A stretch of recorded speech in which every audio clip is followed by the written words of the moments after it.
ಕನ್ನಡ ನಾಡು, ಇದು ಕನ್ನಡಿಗರ ನಾಡಿಮಿಡಿತ. ಕಾಂಗ್ರೆಸ್ ಪಾರ್ಟಿಯಲ್ಲಿ ಕಾಂಗ್ರೆಸ್ ನಾಯಕರು ದಿನದಿಂದ ದಿನಕ್ಕೆ ಅಂದ್ರೆಗಿನ ಕಾಂಗ್ರೆಸ್ ಪಾರ್ಟಿಯಲ್ಲಿ ಭಿನ್ನಮತಗಳು ಜಾಸ್ತಿ ಆಗ್ತಾ ಇದಾವೆ. ಈ ರಾಜ್ಯದ ಮುಖ್ಯಮಂತ್ರಿಗಳಂತ ಸನ್ಮಾನ್ಯ ಸಿದ್ದರಾಮಯ್ಯನವರು ಅವ್ರ ಕೃಷಿ ಎಷ್ಟು ದಿನಗಳ ಕಾಲ ಗಟ್ಟಿ ಮಾಡ್ಕೊಂತಾನೋ ಇಲ್ಲ ಗೊತ್ತಿಲ್ಲ ಆಗ್ಲಿ, ಅವ್ರ ಕೃಷಿಗೆ ಯಾವತ್ತು ನಮಗೆ ತೊಂದರೆ ಆಗುತ್ತೆ ಅಂದ್ರೆಗಿನ ಈ ರಾಜ್ಯದ ಮುಖ್ಯಮಂತ್ರಿಗಳೇ ಅಹಿಂದ ಅನ್ನಂತ ಸಮುದಾಯ, ಅಹಿಂದ ಅನ್ನಂತ ಸಂಘಟನೆ ಅನ್ನೋದು ಅದು ನೆನಪಾಗುತ್ತೆ.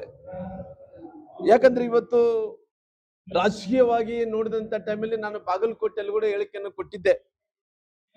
ಈ ಉಪಚುನಾವಣೆಗಳಾದ ನಂತರ ಏನ್ ಆಗ್ತಾವಂದ್ರೆಗಿನ ಎಲ್ಲಾರು ಕೂಡ ಡೆಲ್ಲಿಗೆ ಹೋಗ್ತಾರ.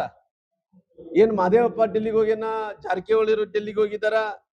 ಅಲ್ಲಿ ಡೆಲ್ಲಿಯಲ್ಲಿ ಹೋಗಿ ಕುಳಿತು ಏನ್ ಮಾಡ್ತಾರ ಅಂದ್ರೆ ಸುಮ್ನೆ ಅಹಿಂದ ಸಮಾವೇಶ ಮಾಡ್ತೀರಿ ಅಂತೇಳಿ ಅಲ್ಲಿ ಹೋಗಿ ಕುಂತಾರ. ನೆಪದ ಸಲುವಾಗಿ ಅಹಿಂದ ಸಮಾವೇಶ. ನಾನು ಇವತ್ತು ಅಹಿಂದ ಸಮಾವೇಶಗಳು ಯಾವ ಪುರುಷತ್ವಕ್ಕೋಸ್ಕರವಾಗಿ ಮಾಡ್ತಾರೆ ಇವರೆಲ್ಲರೂ ಕೂಡ.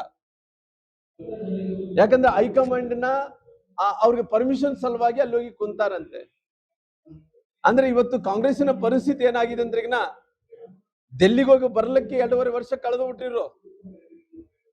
ಇವತ್ತು ಕೃಷಿಗೆ ಎಲ್ಲೆಲ್ಲಿ ತೊಂದರೆ ಬರುತ್ತೇನೋ ಅವತ್ತು ಅಹಿಂದಗಳು ನೆನಪಾಗಂತ ಕೆಲಸ ಆಗುತ್ತೆ. ಈ ರಾಜ್ಯದ ಮುಖ್ಯಮಂತ್ರಿಗಳು ಏಕ್ ದಿನಕ ಸುಲ್ತಾನ್ ಆಗಿ ಮುಖ್ಯಮಂತ್ರಿ ಆಗಿ ಮುಂದುವರಿತಾರ, 2 ದಿನಕ ಸುಲ್ತಾನ್ ಆಗಿ ಈ ರಾಜ್ಯದ ಮುಖ್ಯಮಂತ್ರಿಗಳು ಮುಂದುವರಿತಾರ ಅಂತ ಗೊತ್ತಿಲ್ಲ ಯಾರಿಗೂ ಕೂಡ. ಹಂಗಾಗಿ ಇವತ್ತು ಸಿಎಂನ ಕುರ್ಜಿ ಏಕ್ ದಿನಕ ಸುಲ್ತಾನ, 2 ದಿನಕ ಸುಲ್ತಾನ ಕುರ್ಜಿ ಮುಖ್ಯಮಂತ್ರಿಗಳು ಸಿದ್ದರಾಮಯ್ಯನವರು ಎಷ್ಟು ದಿನಗಳು ಮುಖ್ಯಮಂತ್ರಿ ಸ್ಥಾನದಲ್ಲಿ ಕೂಡ್ತಾರ ಅನ್ನೋದು ಕೂಡ ಯಾರಿಗೆ ಅವ್ರಿಗೆ ಗೊತ್ತಿಲ್ಲದಂತ ಪರಿಸ್ಥಿತಿಯಲ್ಲಿ ಬಂದಿದೆ. ಹಂಗಾಗಿ ಇವತ್ತಿನ ವಾತಾವರಣದಲ್ಲಿ ಕಾಂಗ್ರೆಸ್ ಪಾರ್ಟಿಯಲ್ಲಿ ಯಾವುದು ಸರಿ ಇಲ್ಲ. ಕೇವಲ ಅಹಿಂದ ಸಮಾವೇಶ ಮಾಡ್ತೀವಿ ಅಂದ್ರೆ ಡೆಲ್ಲಿಯಲ್ಲಿ ಕುಂತಾರ, ಇನ್ನ 2 ವರ್ಷಗಳ ಕಾಲ ಹಿಂಗೆ ಕಳೆದು ಬಿಡ್ತಾರ. ಇವತ್ತು ಒಂದು ಕಡೆ ಇವತ್ತು ಸಾಕಷ್ಟು ಬಿಸಿಲು ಬಂದು ಇವತ್ತು ಬರಗಾಲ ಸೃಷ್ಟಿ ಆಗ್ತಾ ಇದೆ. ಈ ಬರಗಾಲ ಸೃಷ್ಟಿ ಆಗುವಂತ ಟೈಮಲ್ಲಿ ಒಂದು ಕಡೆ ಕುಲಿಲಿಕ್ಕೆ ನೀರಿಲ್ಲ, ದನಕರುಗಳಿಗೆ ಮೇವಿಲ್ಲ, ಜಾನುವಾರುಗಳು ಸಾಯ್ತಾ ಇದಾವ, ಜನರೆಲ್ಲ ಕೂಡ ಕುಡಿಯಕ್ಕೆ ನೀರಿಲ್ಲ ಅಂತ ಹೇಳಿ ಪರದಾಡ್ತಾ ಇದಾರ. ಒಂದು ಕಡೆ ನಮ್ಮ ಬಳ್ಳಾರಿ ನಗರದ ಶಾಸಕರೆಲ್ಲರೂ ಕೂಡ ಸೇರಿ ರೋಡ್ ಅಗಲೀಕರಣ ಮಾಡ್ಬೇಕಂದ್ರೆ ಗಿಡಗಳು ಕಟ್ ಮಾಡ್ತಾ ಇದಾರ.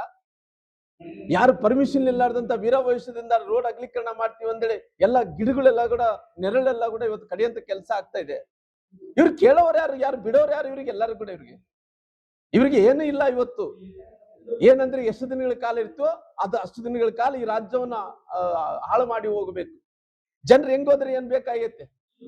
ಯಾರಿಗೆ ಬಳ್ಳಾರಿ ಮಂದಿಗೇನು, ಬಳ್ಳಾರಿಗೆ ನಾಯಕರಿಗೆ ಏನು ಗೊತ್ತಾಗಿದೆ, ರಾಜ್ಯದಲ್ಲಿ ಇದ್ದಂತ ನಾಯಕರಿಗೆ ಏನು ಗೊತ್ತಾಗಿದೆ, ಅವ್ರಿಗೆಲ್ಲ ಕುರ್ಚಿ ಉಳಿಸ್ಕೋಬೇಕು.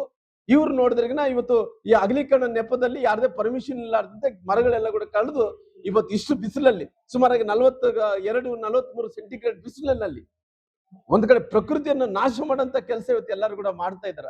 ಅದಕ್ಕೋಸ್ಕರವಾಗಿ ಮುಂದಿನ ದಿನಗಳಲ್ಲಿ ಇವ್ರ ಮೇಲೆ ಕಠಿಣವಾದಂತ ಕ್ರಮ ತಗೋಬೇಕು ಅನ್ನೋ ಕಾರಣದಿಂದ ಇವತ್ತು ನಾನು ಮುಂದಿನ ದಿನಗಳಲ್ಲಿ ಇವತ್ತು ಒಂದು ಪ್ರೈವೇಟ್ ಕಂಪ್ಲೇಂಟ್ ಅನ್ನು ಕೂಡ ಕೋರ್ಟ್ ಅಲ್ಲಿ ನಾನು ದಾವಸಂತ ಕೆಲಸ ನಾನು ಮಾಡ್ತೀನಿ. ಸಮಗ್ರ ಸುದ್ದಿಗಳಿಗಾಗಿ ತಪ್ಪದೆ ನೋಡಿ ಕನ್ನಡ ನಾಡು ವಾಹಿನಿ.